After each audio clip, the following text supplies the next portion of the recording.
رسول اللہ صلی اللہ علیہ وسلم نے ارشاد فرمایا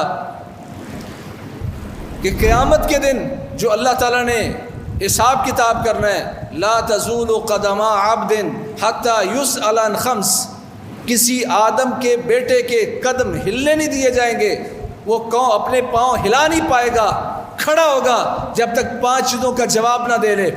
ان 5 چیزوں میں جو 5 سوال ہیں، پہلا سوال ہے عن عمرہ فیما افناہ وعن شبابہ فیما ابلاہ، پہلا سوال عمر کے بارے میں کہ ساری عمر کا حساب دے، عمر کہاں خرچ کی تو نے؟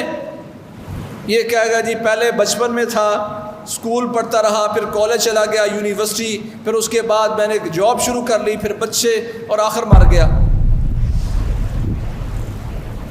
فضیلت الشیخ مفتی عبداللطیف، اسلامک اسکالر۔ کیا ہی وہ انسان ہے جو اللہ کو جواب دے کہ یا اللہ دنیا بھی کماتا رہا، اسکول کالج یونیورسٹی بھی، پر تیری عبادت کو مقدم رکھا۔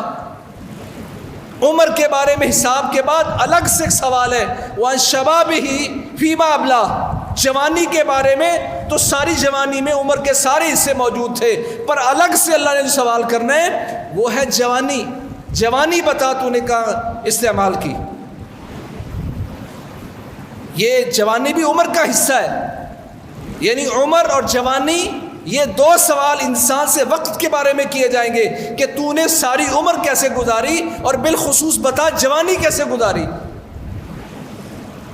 ہمیں معیشت میں اور ملکی حالات میں اس طرح گھیر دیا گیا کہ نوجوان کے سامنے صرف ایک ہی بات ہے، کمانا کمانا اور کمانا، زندہ نہیں رہنا۔ میرے بھائیوں، وہ بھی جوان تھے، اللہ کے نبی فرماتے تیری میں شادی کرتا ہوں، تو نکاح میں حقمار میں دینے کے لیے لوہے کی ایک انگوٹھی تلاش کر کے لے آ۔ پورا مدینہ وہ صحابی رسول گھوم کے واپس آ گیا ہے، سارے مدینے میں حقمار میں دینے کے لیے اس کو لوہے کی انگوٹھی نہیں ملی، ایک انگوٹھی پورے مدینے سے حاصل نہیں کر سکا وہ نوجوان جس نے حقمار میں دینے کے لیے ایک انگوٹھی طے کی تھی۔ آج پورے پاکستان میں اتنی غربت دکھا دو کہ کوئی ایک نوجوان صرف شادی اس لیے رکی ہو کہ اس کو حق بار میں دینے کے لیے لوہے کی ایک انگوٹھی موجود نہیں ہے۔ ہمارے حالات بہت بہتر ہیں، پر نوجوان کو الجھا دیا گیا اس کام میں۔ تو فرمائے جوانی اس کا الگ سے حساب ہوگا، اور اللہ کے نبی محمد کریم صلی اللہ علیہ وسلم فرمایا اغتنم خمسن قبل خمسن، 5 چیزوں سے پہلے 5 چیزوں سے فائدہ اٹھا لو۔ وہاں بھی سوال کیا تھا؟ شبابہ کا قبل حرامی کا، کہ اپنے بڑھاپے سے پہلے اپنی جوانی سے فائدہ اٹھا لو کہ تم نے جوانی میں کیا کیا ہے۔ جس بندے نے جوانی میں محنت خوب کی ہے، تلاوت بھی کرتا رہا، تہجد بھی پڑھتا رہا، نماز وقت پر مسجد میں جا کے پڑھتا رہا، اور بڑھاپے میں اللہ نہ کرے وہ بیمار ہو گیا، یہ کام نہیں کر پا رہا، تو اللہ فرماتے ہیں جو جوانی میں اس نے زندگی کے ان ایام میں اس نے پورے عمل کیے تھے اور آج بڑھاپے میں نہیں کر پا رہا، پورے کا پورا اجر لکھنا ہے، محروم نہیں کرنا ہے اس کو۔ پر جوانی غفلت میں، جوانی گناہوں میں گزار دی تو پھر حساب دینا پڑے گا، بتا جوانی کیسے گزاری۔ اور اگر یہ نوجوان اس کے دل میں تڑپ پیدا ہو گئی کہ جب شدت کی گرمی ہوگی، لوگ پسینوں میں ڈوبے ہوں گے اور مجھے میرے رب نے اپنے عرش میں کھڑا کرنا ہے، اپنے عرش کے سائے میں، اپنے سائے میں کھڑا کرنا ہے، جس میں یہ لگن پیدا ہو گئی، پھر وہ اپنی جوانی کو اللہ کی عبادت میں صرف کرتا ہے۔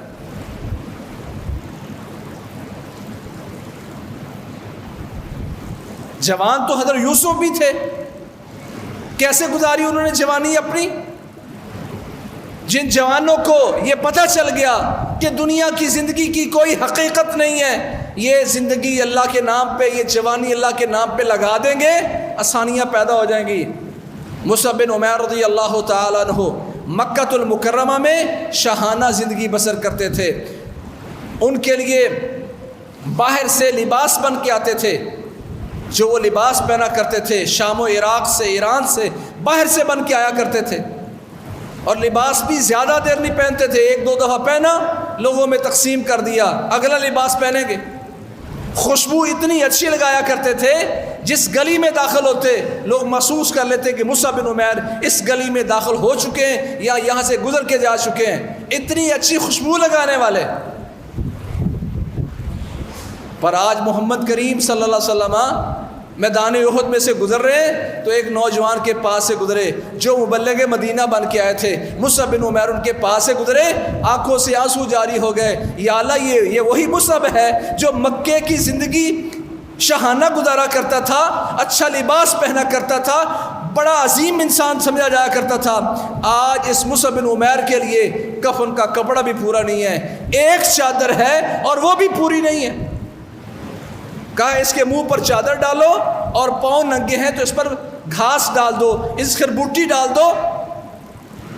انہوں نے پھر زندگیاں یوں بسر کی۔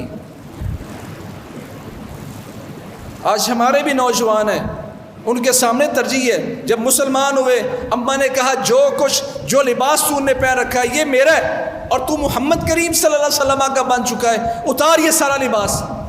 اب ان کے سامنے دو چیزیں تھیں، ایک یہ کہ شاہانہ زندگی بسر کروں اور یہاں پوشاک پہن کے عزت والی زندگی بسر کروں، لوگوں کے سامنے شہرت والی زندگی بسر کروں، اور یہ ایک ہے کہ دنیا کو ٹھوکر مار کر محمد کریم صلی اللہ علیہ وسلم کا صحابی بن جاؤں اور پھر میں اچھی زندگی بسر کر کے جنت حاصل کر لوں۔